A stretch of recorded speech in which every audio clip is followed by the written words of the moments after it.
ഒരു 3 മണിക്കൂർ സമയം മാത്രമാണ് ഇത്തവണത്തെ ജലരാജാവ് ആരാണ് എന്നറിയാൻ ബാക്കിയുള്ളത്. നെഹ്റു ട്രോഫിയിൽ ആരാണ് മുത്തമിടുന്നത് എന്നറിയാൻ ഇനി മണിക്കൂറുകളുടെ മാത്രം ദൂരമാണുള്ളത്. മികച്ച സമയം കുറിക്കുന്ന 4 ചുണ്ടൻ വള്ളങ്ങളാണ് നെഹ്റു ട്രോഫിക്ക് വേണ്ടിയുള്ള ഫൈനലിൽ പോരാടുക.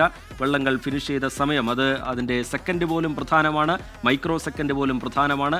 അത് രേഖപ്പെടുത്താനുള്ള സജ്ജീകരണങ്ങളും സംവിധാനങ്ങളും ഒക്കെ അവിടെ ഒരുക്കിയിട്ടുണ്ട്. മനീഷ് മഹിവാൽ കൂടി നമുക്കൊപ്പം നെഹ്റു പവലിയനിൽ നിന്ന് വിവരങ്ങളുമായി ചേരുകയാണ്. മനീഷ്, എന്താണ് പൂർണ്ണാവേശത്തിലേക്ക് മാറുന്നു ഓളപ്പരപ്പ്?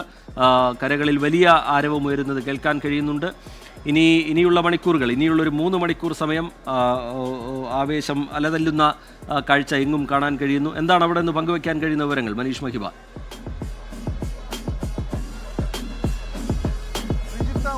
ശേഷമാണ് പൊതുസമ്മേളനം, ഉദ്ഘാടന സമ്മേളനം. അത് പൊതുമരാമത്ത് വകുപ്പ് മന്ത്രി മുഹമ്മദ് റിയാസ് ഉദ്ഘാടനം ചെയ്യും. മുഖ്യമന്ത്രി എത്തുകയില്ല എന്നുള്ള കാര്യം നേരത്തെ തന്നെ അറിയിച്ചിരുന്നു. അതിനുശേഷം മോക്ക് ഡ്രില്ലാണ്. അതിനുശേഷമാണ് ആവേശം കൊള്ളുന്ന ജലരാജാക്കന്മാരെ ആരാണ് എന്ന് തിരിച്ചറിയാൻ കഴിയുന്ന ഈ ചുണ്ടൻ വള്ളങ്ങളുടെ മത്സരം അരങ്ങേറുക. അങ്ങനെ ജനലക്ഷങ്ങൾ കാത്തിരിക്കുന്ന, ലോകത്തെമ്പാടുമുള്ള വള്ളംകളി ആരാധകർ വലിയ ആകാംക്ഷയോടുകൂടി കാത്തിരിക്കുന്ന മത്സരം.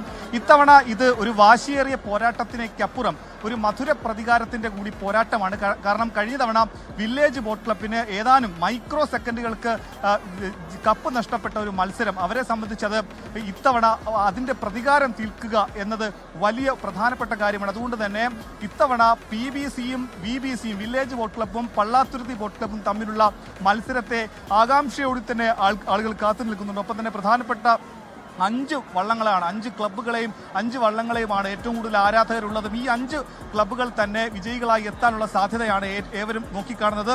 അതിൽ ഒന്നാം നിൽക്കുന്നത് നിലവിൽ പള്ളാത്തുരുത്തി ക്ലബ്ബ് തന്നെയാണ്. തുടർച്ചയായി 4ാം തവണ 7 തവണ കപ്പടിച്ച പള്ളാത്തുരുത്തി ക്ലബ്ബ് ഓരോ തവണയും ഓരോ ചുണ്ടനെ എടുക്കുന്നു. മഹാദേവി കാട്ടിൽ തെക്കേട ആണ് 2023 അല്ലെങ്കിൽ 2024 കാരിച്ചാൽ ചുണ്ടനെ അവർ വിജയികളാക്കി. ഇത്തവണ അവർ മേൽപ്പാടൻ ചുണ്ടനെ തിരഞ്ഞെടുത്തു. മേൽപ്പാടൻ ചുണ്ടനെ ജലരാജാക്കന്മാരാക്കാൻ വേണ്ടി നീറ്റിലിറങ്ങും.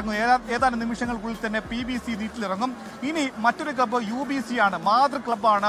ആദ്യമായി ഉണ്ടായ ഈ യുണൈറ്റഡ് ക്ലബ്ബാണ്. ഈ യുണൈറ്റഡ് ക്ലബ്ബിൽ നിന്നാണ് പിന്നീട് PBCയിലേക്കും PBCയിലേക്കും ഒക്കെ തന്നെ നാടൻ ഭാഷയിൽ ഈ തുഴച്ചിൽക്കാരെ പൊട്ടിച്ചു കൊണ്ടുപോകുക. അതായത് ഈ തുഴച്ചിലുകാരെ മറ്റുള്ള വള്ളങ്ങളിലേക്ക് കൂടുതൽ പണവും മറ്റു കാര്യങ്ങളും ഒക്കെ തന്നെ കൊടുത്തുകൊണ്ട് കൂടുതൽ വള്ളക്കാരെ കൊണ്ടുപോകുക, തുഴച്ചിലുകാരെ കൊണ്ടുപോകുന്നത്. അങ്ങനെ UBC ഇത്തവണ തലവടി ചുണ്ടനാണ്, പുത്തൻ ചുണ്ടനാണ്.